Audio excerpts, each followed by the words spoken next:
At least I would consider a God of love to not be racist. So as you get more right beliefs regarding this loving God, you would expect that religion to be fairly evenly distributed across the major regions of the globe. And when you look at the geographic distribution of religious groups, you see that Hindus are dominantly residing in Asia Pacific. Same thing with Buddhists, same thing with folk religionists and unaffiliated. Even Muslims are dominantly in there. But when you get to Christians, you see the blue, which represents the Asia Pacific, to be much smaller, much smaller. And then Christians who are in the sub-Sahara Africa are about as big as the Christian population in Europe, and that's about as big as the Christian population in Latin America. And then North America is a little bit smaller, and it's about the same size as Asia Pacific. But when you compare it to other religious groups, even the Jews religious group, it's much more evenly distributed across the major regions of the globe. The only place where it's very tiny is in the Middle East and Northern Africa parts, which is a total mystery. It might actually be really due to underreporting, right? I mean, not many people are willing to say, "Hey, I'm a Christian." when pollsters ask. I was being sarcastic. But yeah, and then what I was going to mention, when going back to my talk, so all the conditions are met, and they're met. So all the conditions of what I would expect to see if a strong epistemic situation in relation to theism obtained in the actual world.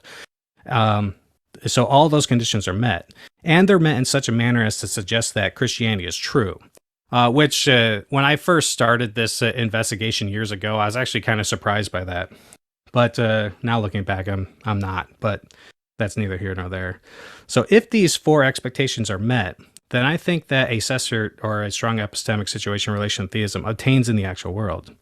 So I think Schellenberg would say, that there's a fifth expectation that if we're talking about a perfectly loving God. Number 5, the expectation is that no reasonable or inculpable non-belief exists. Schellenberg says, open quotes, if there is a perfectly loving God, anyone capable of explicit and positively meaningful relationship with God who is not resisting relationship with God is in a position to participate in such a relationship. Close quotes. Schellenberg seems to think that any reasonable/inculpable non-belief would be unacceptable, even if it's not permanent. But why should we think that? I remain skeptical that God could never allow for temporary, reasonable, or inculpable non-belief to occur. As long as the person during their lifetime has an opportunity to not resist/suppress/reject/forget the special and general revelation that God has provided, then what's the issue? Schellenberg might say, a God who loves like the perfect parent wouldn't want to miss out on participating in a relationship with his child as soon as the child is able to participate. But this either assumes that relationships end at the grave, or that there couldn't be external circumstances that provide justification to delaying initiation of the relationship. If you're already granting the existence of God, why not an afterlife? If you're willing to grant the existence of the Christian God, then why not that God has sufficient knowledge to know when it's appropriate to grant revelation that would make his child believe or culpable in their unbelief? And as a matter of fact, what we talked about earlier is that Schellenberg already had these assumptions listed in the beginning of his book. Schellenberg says, there is no reason to suppose that God would, for the sake of its cognitive benefits, leave anyone in a state of inculpable doubt. And personally, I couldn't agree more, and I'm still waiting for the evidence to justify the belief that he does.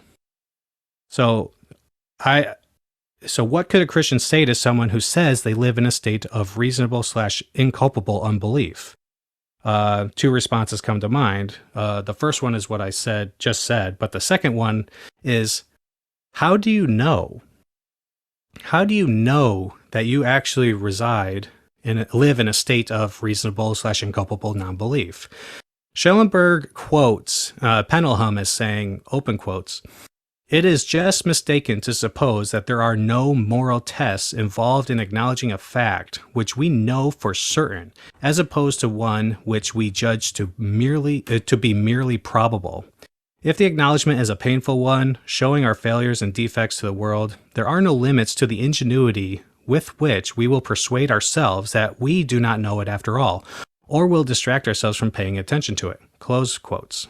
Personally, the above statement, coupled with my understanding of Romans chapter 1, makes me think that there is no such thing as reasonable/inculpable non-belief. But even if it does exist, there's simply no issue provided it's eliminated during the person's lifetime.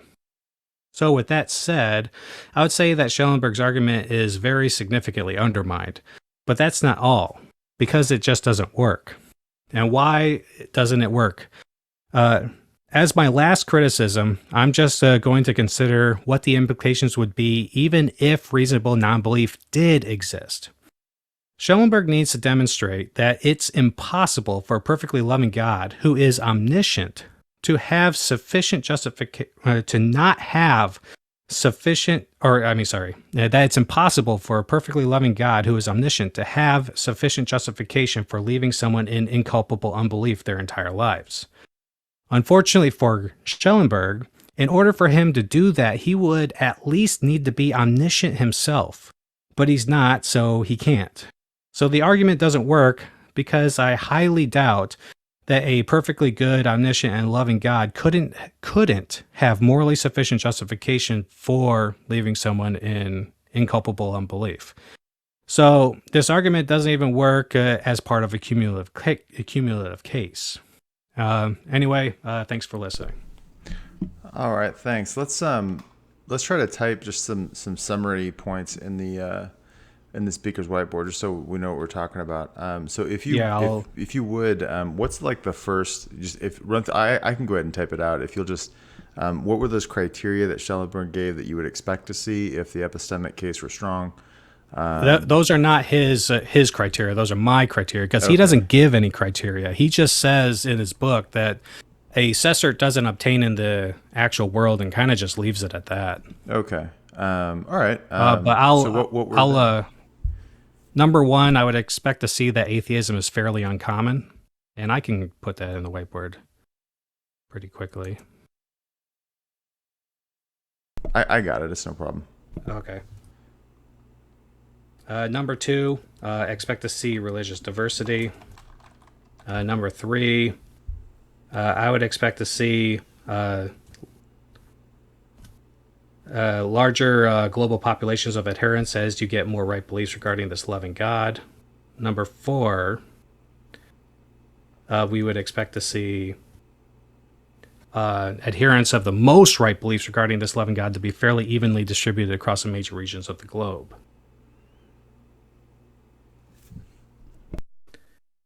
Okay, and then Schellenberg's number five was that there. Schellenberg's number five is that we would expect no reasonable/inculpable non-belief. Okay, and I personally find number five, that expectation, to be dubious. But even though I tend to agree with it, I tend to agree with it, but I still find it kind of dubious. Okay, and so number two, why would you expect to see religious diversity?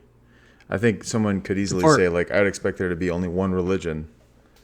You know. So the reason why I would expect religious diversity is because Dr. Schellenberg convinced me. I think that he's dead on right that to say that if humans would remain free to reject God, as he argued, there would presumably remain the possibility of religious beliefs and practices incapable or incompatible at all levels with traditions built up on the experience of God, resulting directly or indirectly from the rejection of that experience by some individuals at some point in time. So these religious diversity would be an outgrowth of just people, just like denominations in particular religions. You know, we all believe similar things, but we reject this doctrine or that doctrine. And Dr. Schellenberg is just saying that he doesn't think that it would just be limited to denominations. It would be completely different religions would be available. And he goes on to say that as I said, if we're talking indeed about an inexhaustibly rich source of existence, we would expect traditions arose on the basis of such experiences to reflect this richness. So, personally, the biggest reason why I think that you would expect religious diversity is because Dr. Schellenberg's right. Okay, fair enough. All right, well, Caleb has his hand up, so let me go ahead and send the invite out to Caleb. Caleb, how are you doing? I'm doing well. Is my mic working and everything? Yep, you sound good. Very interesting cover image. You have the it's Derek Lambert. I forgot to change it. Okay. Anyway, we're friends at school. Anyway, I thought your presentation was really good, Simon. And as Matt implied, I don't think we rescheduled it yet, but at some point I'll be probably defending, going against divine Hiddenness in a presentation with Percy, who will be defending Schellenberg's argument. But yeah, I actually really liked the point about Christianity's diversity. I didn't know that Christianity had like the most adherents, but I think ethnical diversity is also really important. So that's a really good point. I guess two things that I was going to ask. Can you touch upon the part about the afterlife that Schellenberg gets at? I wasn't entirely sure what you meant in terms of like the person has to come to God before they die, I think is what you said. I wasn't entirely sure if you were Schellenberg, what was meant by that. Schellenberg is just saying that one of the assumptions of his talk about this argument is that human beings are capable of surviving their death. Like, it's not an incoherent idea. Like, we're not just a body, that when our bodies die, we don't just cease to exist. Like, it's possible that we could survive our physical deaths. So that's just one of his assumptions in the book that he wasn't defending. He's just saying, all right, so I'm not going to say that the afterlife is impossible. I'm just going to be focusing on God's hiddenness. Right, because if there wasn't an afterlife, then that would kind of hurt his argument, because there wouldn't really be a benefit or detriment to choosing to follow him or not. But yeah, I guess in that case, so it's like, could someone invoke if we were to invoke post-mortem salvation opportunities, would that undermine? I don't know if he talked about that in his book. Would that undermine his argument a little bit if people can come to God after death as well? So like that way we wouldn't have to be in this life. Like, would that? No, it wouldn't undermine his argument, because what he's talking about is that if a perfectly loving God did exist, then he would waste no time in participating in a relationship with the person as soon as they're capable of participating. Like a parent, he always goes back to this parent idea where a parent doesn't wait until the child is an adult to initiate having a relationship with the child. As soon as even before the child is capable of reciprocating a relationship, the parent is there, providing protection, guidance, and a source of love. So, and since he says that we don't see that coming from God, like Schellenberg's big point is that any reasonable or inculpable unbelief is evidence against the existence of God, or a perfectly loving God.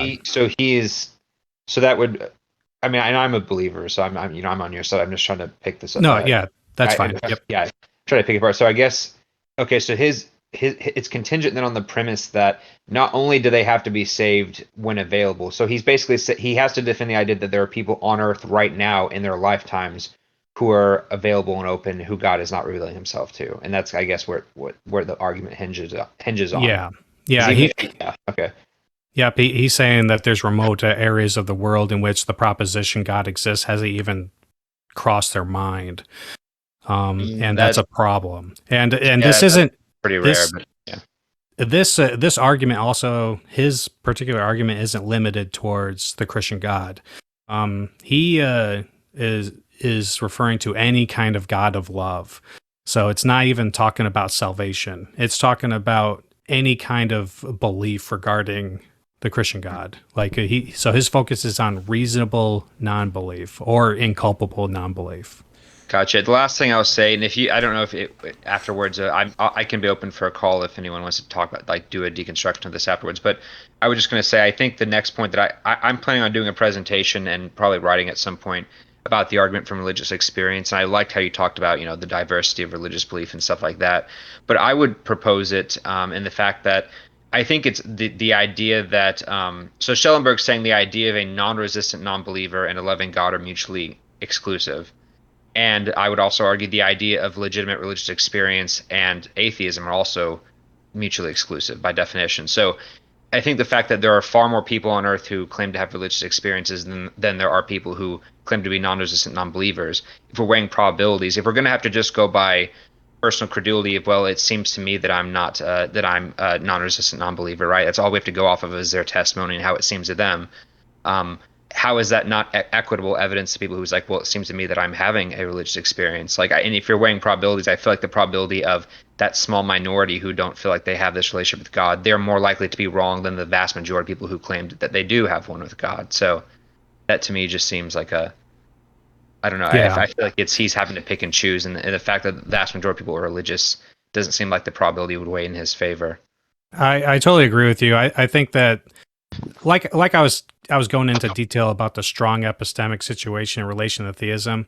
That is such a broad description that it's not limited to merely like religious experience, like right. I don't just mean miracles or visions. It can just be like, I have the presence of the Holy Spirit or something. Or external evidences or arguments, or there's a lot available to partake in this epistemic situation. So as long as it's a strong one, which as far as I can tell, there definitely is some sort of strong epistemic situation in relation to theism. I don't see, so like it does definitely seem to be the case that like the atheists claim that there's a lack of evidence just seems to be false. Like even if we're not able to present specific evidence that's compellingly strong for the atheists, the effects of whatever this epistemic situation has been obtained in the actual world.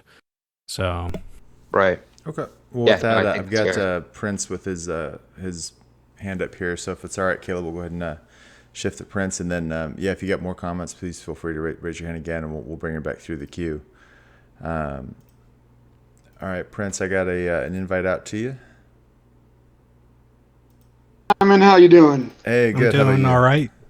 Do you go by Prince or Mr. Robot? Which would you? Either one, fine. It's from a comic book. I think Son of Leto's the only one in this server who actually knows the comic book, but whatever. It's great. You should check it out. Anyways, you mentioned the geographic diversity, and like, I get that, but like, I guess my problem would be like, assuming the Christian God is true, and I would go different than Schellenberg, right? I would make divine hiddenness specific to the Christian God, because I don't think you can make a God that an argument against God that covers all gods, but that's a different case. With the like, why do you think God like just waited for missionaries to get to like Brazil, right? Because like Brazil is a big hotbed of Catholicism, right? But it wasn't like, to me, it would be more evidence for like Christianity or anything if like when the Spanish missionaries got there, they're like, oh yeah, we already have the Bible. God revealed to us that he was Yahweh and stuff like that. Rather, it relied on the geographic diversity of Christianity, relied on colonialism and imperialism, right? It wasn't like people were praying and like God revealed to them Christianity was true. Maybe that's what happened in some cases, but like.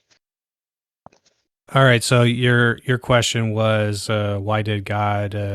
Show if I believe if the Christian God exists and the Christian God wants a relationship with every person, right? Yep. Then like, why is he waiting 1,000 years for missionaries to show up in Brazil? That doesn't make any sense to me. So the very important thing about this is that I'm personally not claiming to be omniscient. So I wouldn't be able to answer a question like that. Okay. But I highly doubt that a omniscient and perfectly loving being wouldn't have morally sufficient justification for those kind of things. Like if he waited for missionaries to get to Brazil in order to spread the gospel there, then just have to trust him that he has a morally sufficient justification for doing that. I personally don't have the kind of knowledge necessary to answer that question. Yeah. Let me ask you another question, and then I'll sign off because I don't know is fair. As far as because I know what Caleb, who you were just talking to, would say to this, but I'll just ask you: what do you think happened to those people, to those millions of people in Brazil before the missionaries showed up? Do you think they're all suffering ECT right now, or? I don't know. Okay. I leave those kind of judgments to God. I know that if there's going to be a final judgment, which I think that there is, that God is going to be dishing out judgment in accordance with his justice. And I'm too morally corrupt personally to really make a judgment call on that. And I don't know what happens after we die. I have studied this a lot and have come to believe that we do somehow survive our deaths and we stand before God in judgment. That's just what I believe. I don't know it for a fact. I don't know what anything happens after we die. All right. Well, thank you very much. I'll go ahead and get out. Thank you. All right. Thanks, Prince. I think he disconnected on accident. All right. One thing that's interesting to note is Winfred Corcoran, in his book, Neighboring Faiths, he actually did a lot of research on different religions around the world. And what he found was that every religious system, even animism, magic system, witch doctors, things like that, each of those cultures has a historic monotheism. And that what he tracked essentially was that that religion tends to devolve over time from monotheism to polytheism to I think it's called hentatheism, and down the line, eventually down at the bottom is magic or mana, where they believe that there's just some sort of impersonal force that they draw upon. Anyway, it's a very interesting book, but I think it would somewhat perhaps answer that question from Prince as far as like, well, why is it that people, why didn't the Spanish come to Brazil and find a bunch of Christians there? Or J. Hudson Taylor was one of the first missionaries to really penetrate into China. Why didn't he find Christian churches there already? Well, if there was a historic monotheism in all of the cultures, as Winfred Corcoran says that his research shows, then God did reveal himself to every people group, and people with free will decided to go their own way and teach their kids to go their own way. And so it's kind of an interesting take. Maybe. But I think that Prince's focus was on Christianity. Do we have evidence of any dreams occurring around the first century in which Christian or people were having like Christian-like beliefs propping up in Central America, South America regions? I don't think that we have any evidence like that. Yeah, but I don't think you would expect. I don't know why we would expect to find Christians there per se, because it's no part of the Christian religion that you have to believe in Jesus to be saved. You can't reject Jesus and be saved, but like Abraham was saved, and he never even heard the name Jesus, And so like clearly people can be saved if they're faithful to God based on the revelation that he has given them. So I'm not sure why we would expect. That might be kind of anachronistic to expect them to have heard of Jesus. Yeah, it gets really tricky because there's a lot of Christian denominations that read things like Romans 10:9, where it says you confess with your mouth that Jesus is Lord and believe in your heart that God raised him from the dead and you'll be saved. And they think that that's an exclusive kind of take on what it requires to be a Christian or saved in general. When they wouldn't say that Moses went to hell though, because he didn't believe in Jesus. No, And so, right, but I don't know how you can read the Old Testament and say, oh yeah, no, nobody who doesn't believe in Jesus, regardless of their other beliefs, is in yeah, that. I know, but that was prior to Jesus's revelation, and what Prince is talking about is post Jesus coming on the scene. This is a different kind of environment than Old Testament scenarios. Well, and Dr. Craig's position, and I think it's an interesting one, is that the new covenant comes with the gospel, so that people who die before hearing the gospel are essentially under the old covenant. They haven't heard the new. Yeah. And so his position is that you're obviously not, and Jesus even said that to whom much is given, much will be required.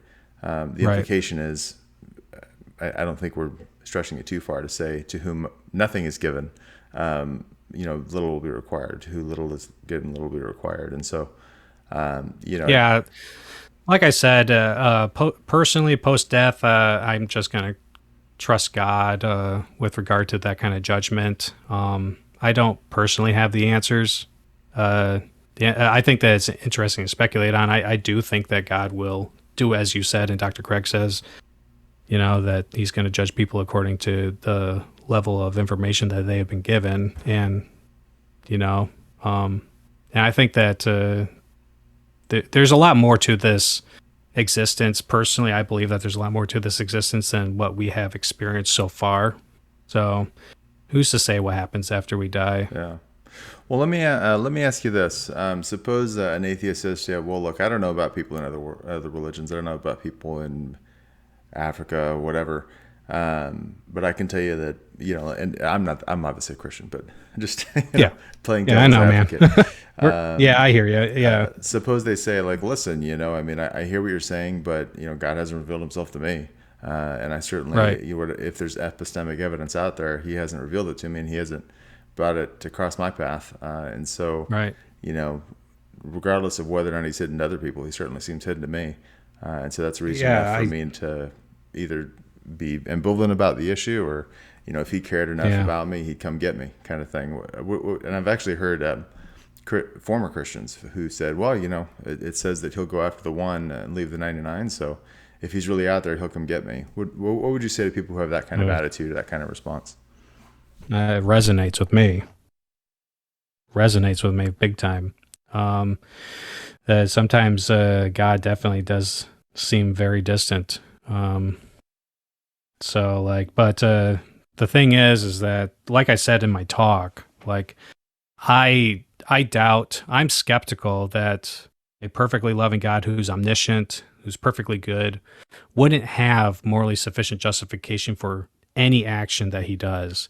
So if he's withdrawing his presence from you, even if you felt it in the past, or if you've never felt it even, then there must be some reason for why God has done that. If God exists and he is morally good, perfectly good and omniscient, then he has some sort of knowledge or justification for why he's doing it.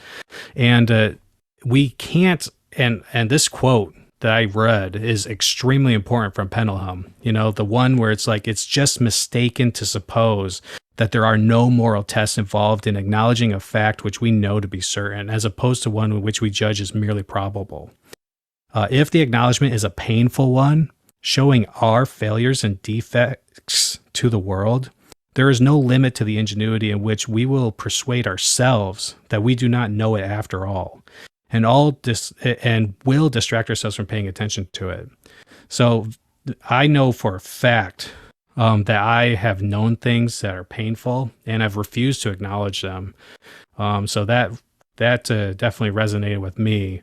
And it could be the case, and it's not always the case, but it could be the case that some people have said that they've never experienced God's presence when they actually have, and they haven't experienced God's love when they actually have.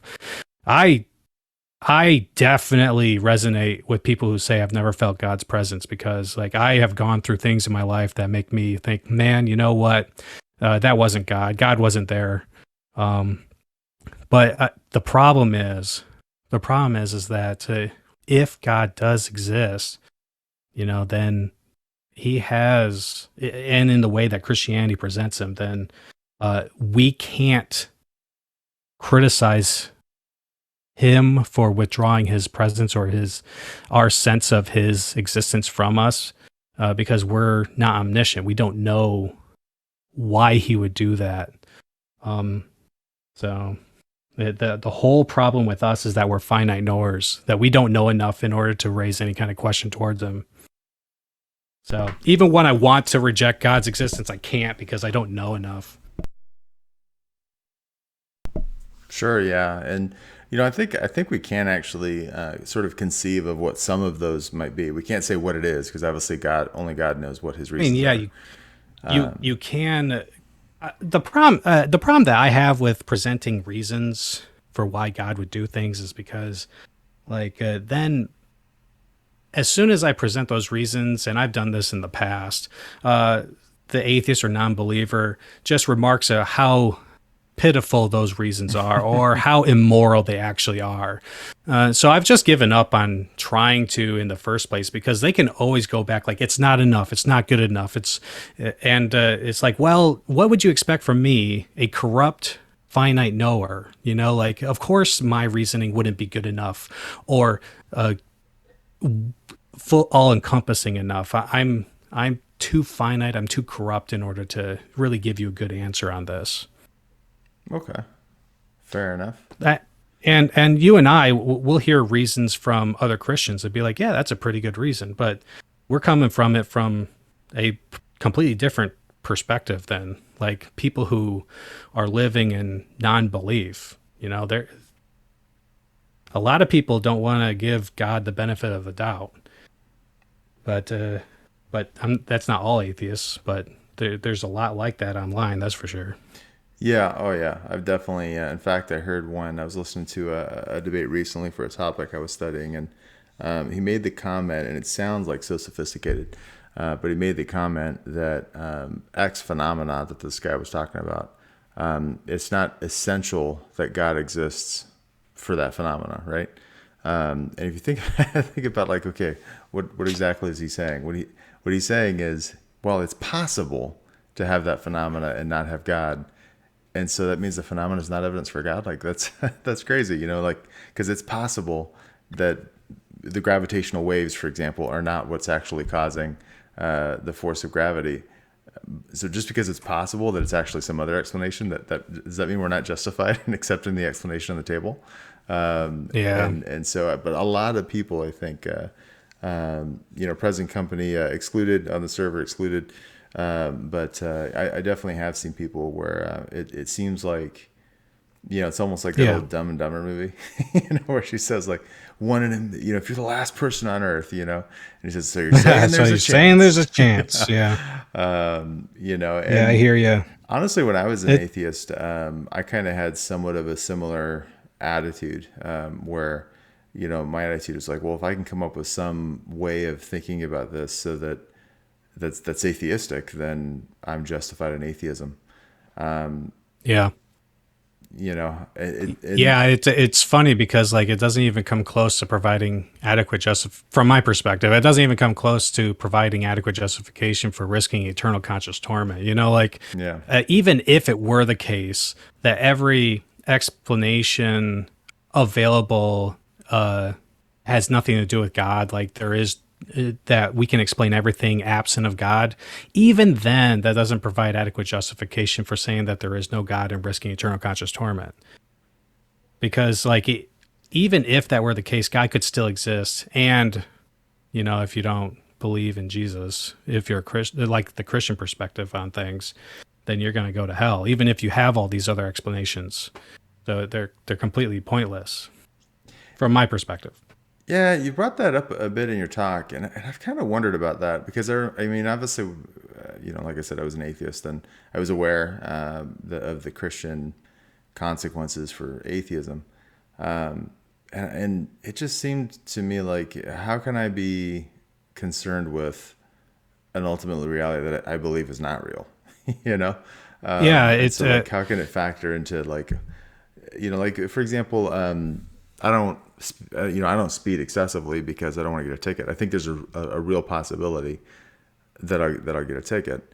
But I don't worry about getting shot with lasers from UFOs for speeding, right? Because that's just, I don't, even though it's metaphysically possible that some alien sees me speeding, doesn't like it, and shoots me, I suppose.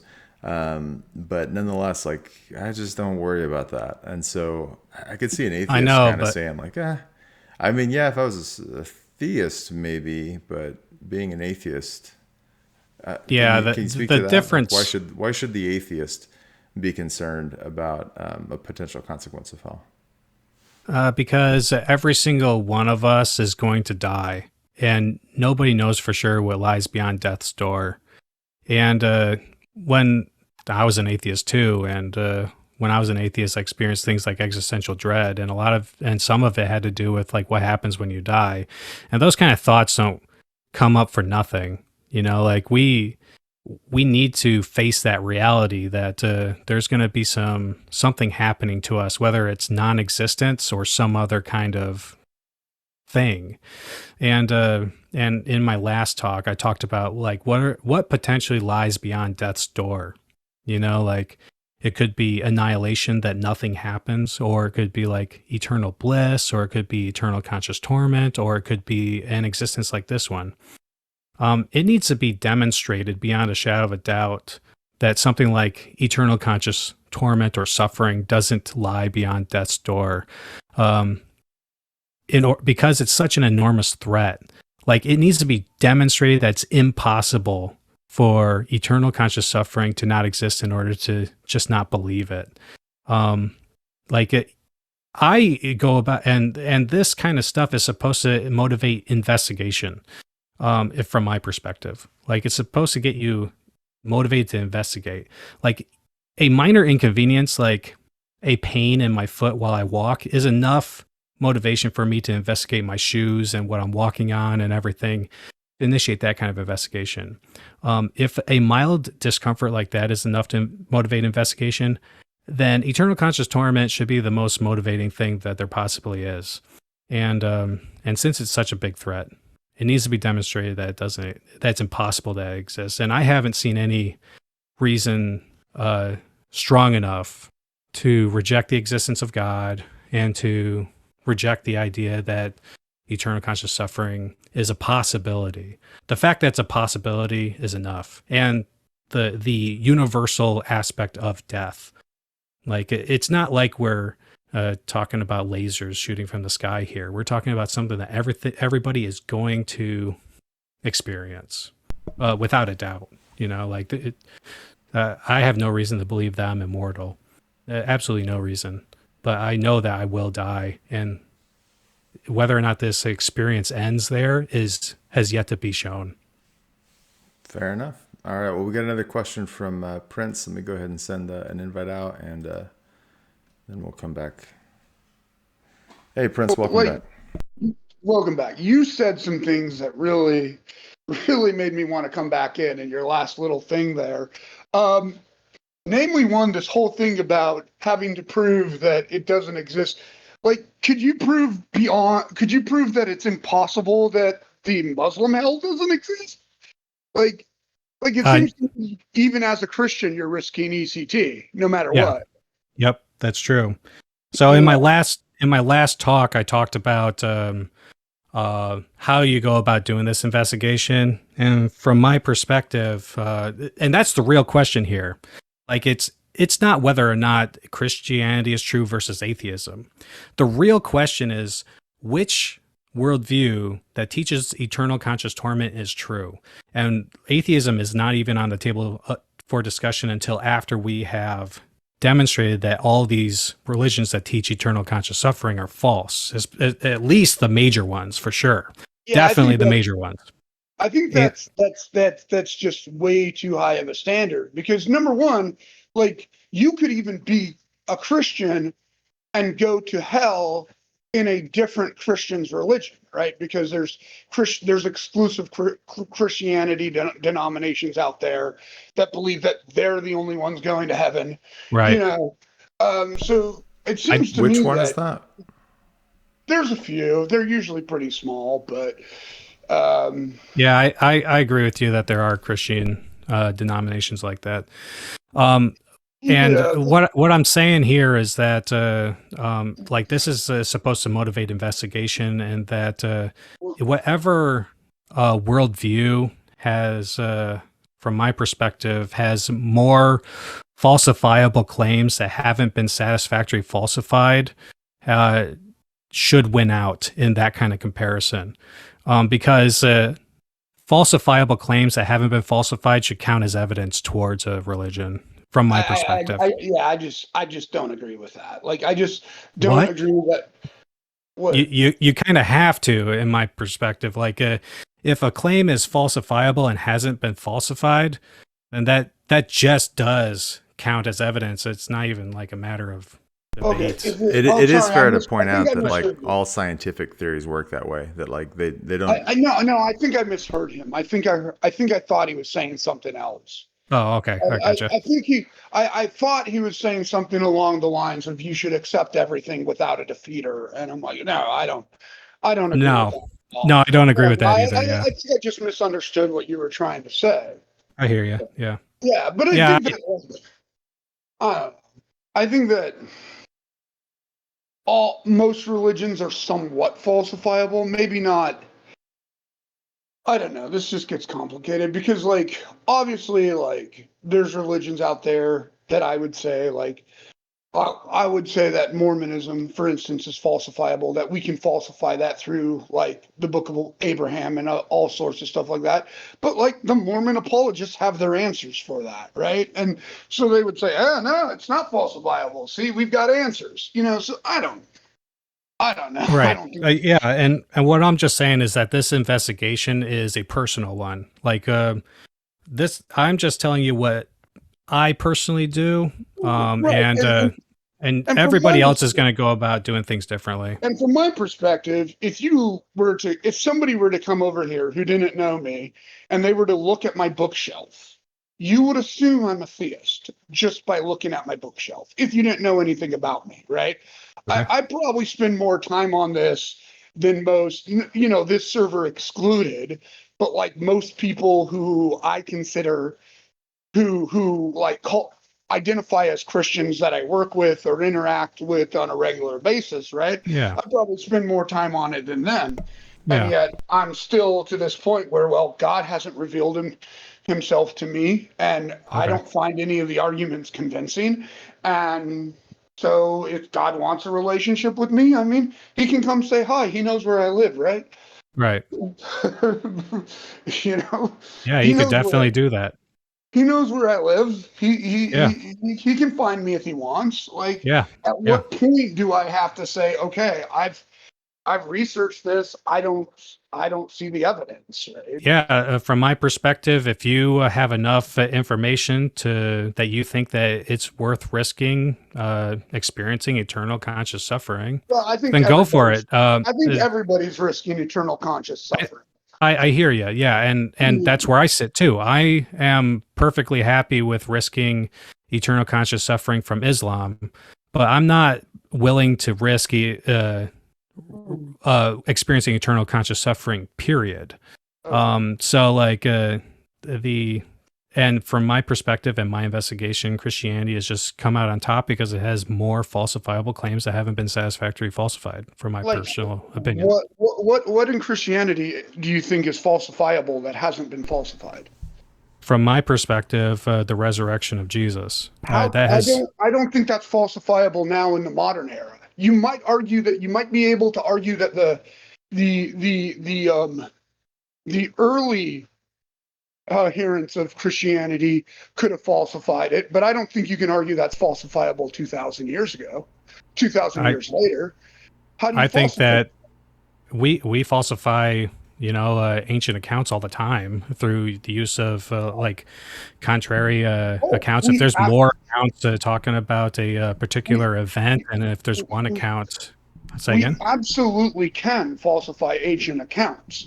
But I'm asking you specifically, okay, let me ask you then, how would you falsify the resurrection now? If we had, like a bona fide first century documentation with regard to like the disciples saying that didn't believe and that this is what really happened, then right. that to me would be. Have that. I'm talking on what we have now. How would you falsify it? Well, to be fair, Prince, I mean, it sounds like your question is, how can you falsify it without evidence? I mean, the evidence would be from ancient history. I would agree that there's not enough evidence to falsify Christianity, but I think just lacking the ability to falsify isn't a reason to believe something. It is. I guess what I'm saying though, Prince, is your position seems that, like, so if Christianity is true, then you wouldn't have the evidence to falsify it. You agree, right? You wouldn't be able to falsify Christianity to show that it's false if it's actually true. Right? No, my argument, question that's is more. That's a question. I'm not saying that's your question. That's my question. That's my question. I'm confused with your question. What's your question? So, if Christianity is true, would you expect to have sufficient evidence to falsify it? Of course not. Right, and so but now you seem to be saying, like, well, we don't have the evidence to falsify it. And so so we can't believe in it because it's unfalsifiable. No, I'm not saying we can't believe it because it's unfalsifiable. I'm saying that because it's unfalsifiable, that's not reason enough to believe it. If I told you that I have a friend who works in the mafia and fixed a horse race, and if you pay me $1,000, I'll double it. You don't have a way to falsify that. So I think we can make like a distinction between it being in principle falsifiable and in practice falsifiable, right? So like it's in practice not falsifiable because the body's it's too late for the body to be there. It's too late for these accounts now to be written. But it's still in principle falsifiable. That would be my argument is that Christianity right now in practice is infalsifiable. Like we can't falsify. And that'll be true of everything. That'll be true of every true claim that you can't falsify it in practice. I think you can falsify you can in principle falsify things that are true, but you can't in actuality falsify things that are actually true. But you're assuming that's true. Well, no, I'm saying you're saying that it's sort of like a heads I win, tails you lose kind of thing, because you're saying because I don't have the evidence to falsify it, because I can't in practice falsify it. So because I don't have the evidence to falsify it, then I can't believe it. But if we did have the evidence, then you say I can't believe it because I am not saying I can't believe it because it's not falsifiable. I'm saying I need positive evidence. I don't need just that it's not falsifiable. I need more than it's not falsifiable. I'm not gonna. I think that's fine.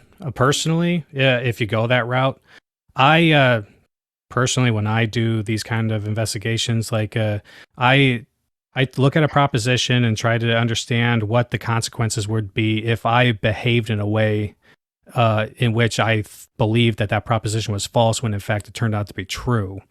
When I look at a glass of like clear liquid on a restaurant table, I think that it's water and I believe that it's water.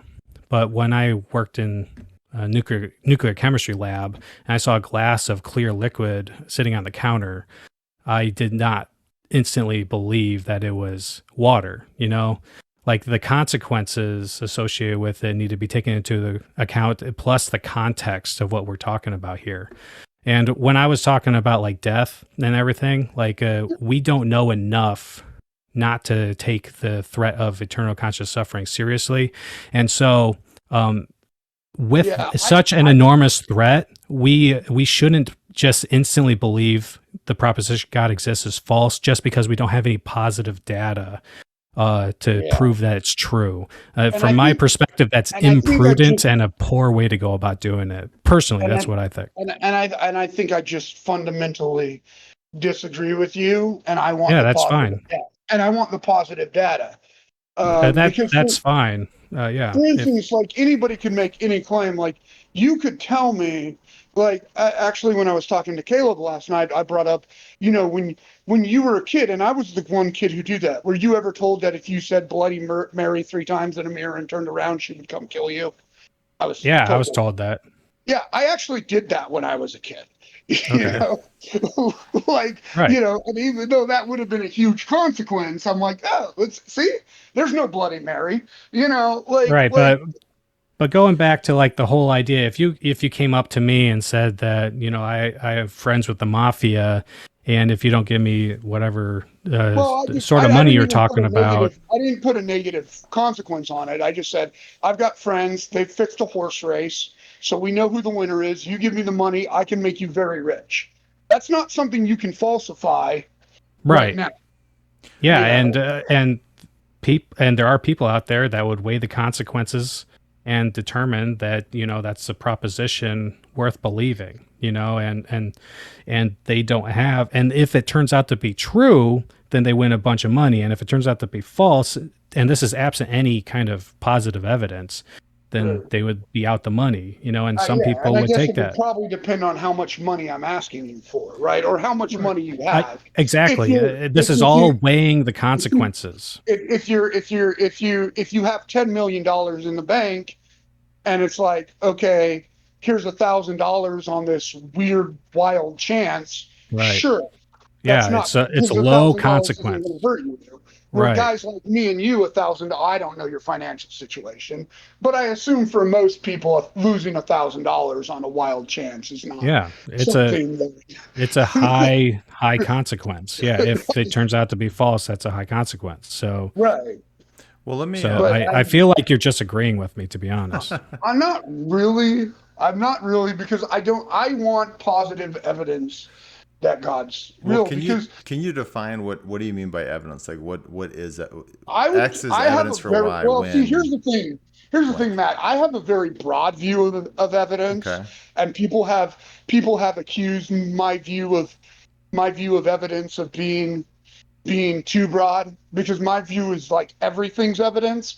Like, you know, the whole Simpsons line, like, we have a bunch of hearsay and conjecture. Those are types of evidence. Mm-hmm. You know, he's not wrong. Those are types of evidence. Okay. They're not particularly good types of evidence, but they are types of evidence. Okay, so what would be good evidence then? What would be something? What would be good evidence for, like, Christianity? No, just like in general. So like X is good evidence for Y, just in case X, and then fill in the blank. It would have to depend on the case. Like, I used to be a crime reporter, and like I covered a case where they didn't have any fingerprints, they didn't have a murder weapon, but what they did have is the woman who got shot and died telling the cops who shot her on body cam before she died.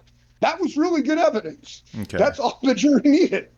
You know, for example, the tomb is empty, and we know that because there's a lot of we don't.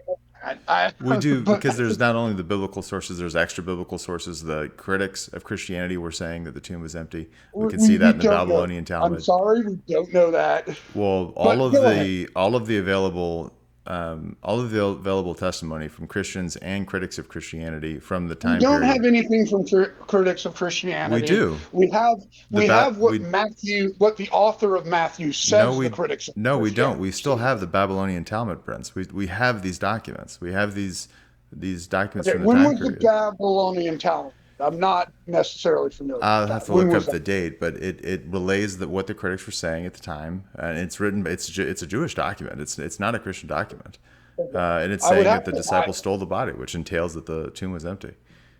Right. I'm not familiar with that document itself. Well, we do have documents that say that. We do. In addition to the biblical testimony. There's definitely debate about the empty tomb, though. You would have to agree with that, right? No. Yes, the majority. Oh, well, there's not debate. I don't think that just doesn't count. Bart Ehrman has come around and accepted it. I mean, since when? It was in a debate with Dr. Craig. That's what they. So he's changed his mind a third time. Well, he did change it. I don't know how many times he's changed it, but at least as of that debate. Because he started out believing in the empty tomb, then he came out against it, and so you're telling me like recently. Well, the majority. He's gone back. The majority of New Testament scholars accept the empty tomb. Sure. The way that Habermas puts it is 75% of all of scholars accept some arguments for the empty tomb, which would include people who are ambivalent on the issue. Yeah. Okay. So your position is that the tomb was not empty. I mean, I lean towards that way now. I'm not as firm on it as I used to be. But like, I think that. What positive evidence do you have that the tomb was full? Was occupied? No, I would say there's no tomb. I would say it's like a mass grave or an unmarked grave. Okay. And what evidence do you have for that? Yeah, it was common practice. Lacona agrees that it was common practice. Yeah, it certainly Habermas was. says Yeah, certainly they certainly did that to a lot of criminals back then. But what evidence do right. you have that they did that to Jesus? Jesus Well, is I would. certainly Well, unique. yeah. I'm just making a probabilistic argument. So, Okay. like for instance, I live in Indiana. There's a ton of Amish around here, right?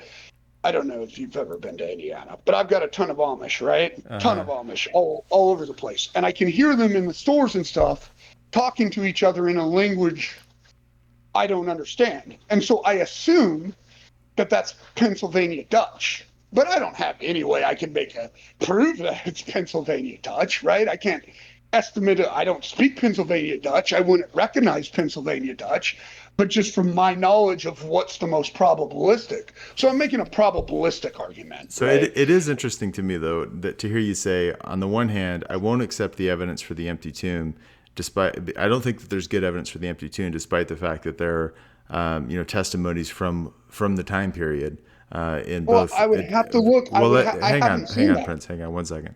Oh, Even if you throw out everything but the Bible, nonetheless the Bible is testimony. Whether you agree with it or not, it is I testimony. It could be understand. fraudulent testimony, but it is testimony.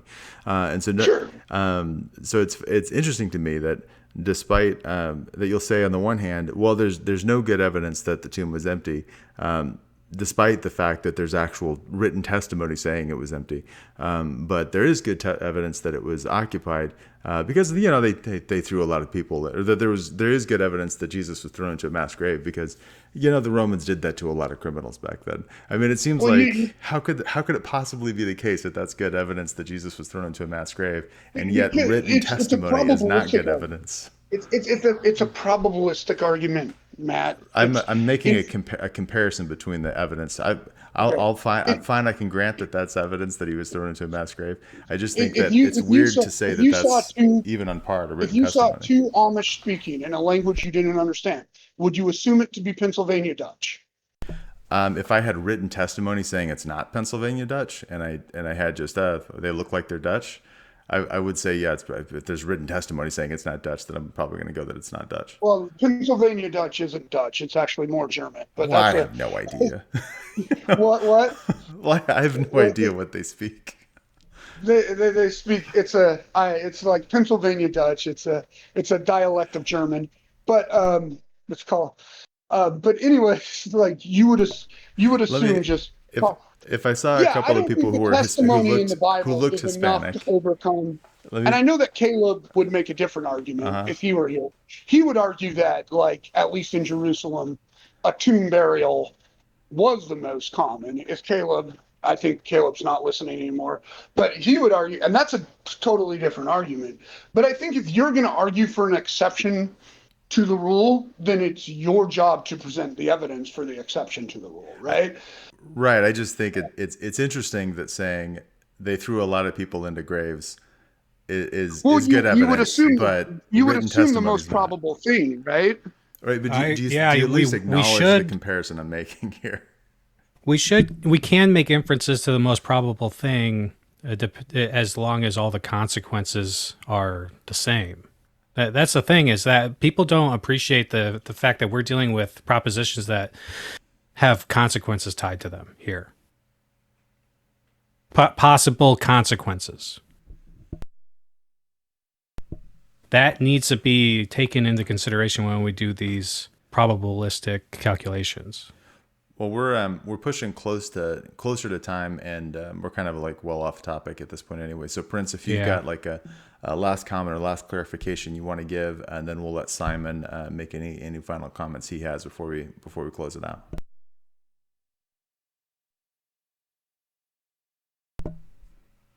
You may be muted, Prince.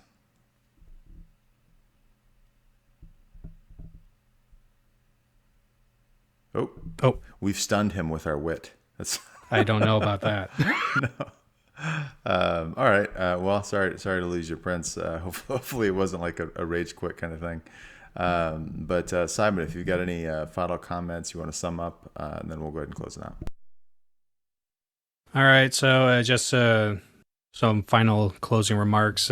So, like I said previously, my criteria for a successful atheistic argument is that it be strong enough to compel belief that it's true. Personally, I think that's the only prudent criteria for an atheistic argument. I think that Schellenberg's argument leaves a lot of room for doubt because he claims that a strong epistemic situation in relation to theism doesn't obtain in the actual world, when from everywhere, I look around all over the place and it just seems like it does. So I don't even know where he gets that idea from. And number two, he claims that reasonable non-belief occurs, and I'm saying that we can't know that occurs in reality. We don't know enough.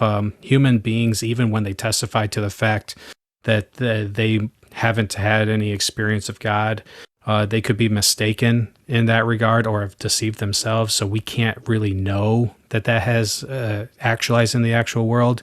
And lastly, the argument from my perspective just doesn't work because we're not omniscient. God could have morally sufficient reason for allowing somebody to remain in inculpable unbelief their entire life. And if God is perfectly good and God is omniscient, then I don't have any reason to doubt that he doesn't have morally sufficient justification for doing anything that he does.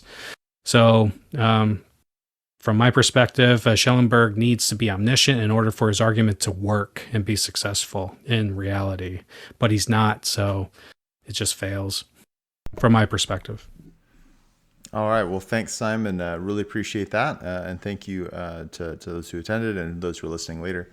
And hope you have a great rest of your evening. All right. Thanks, guys.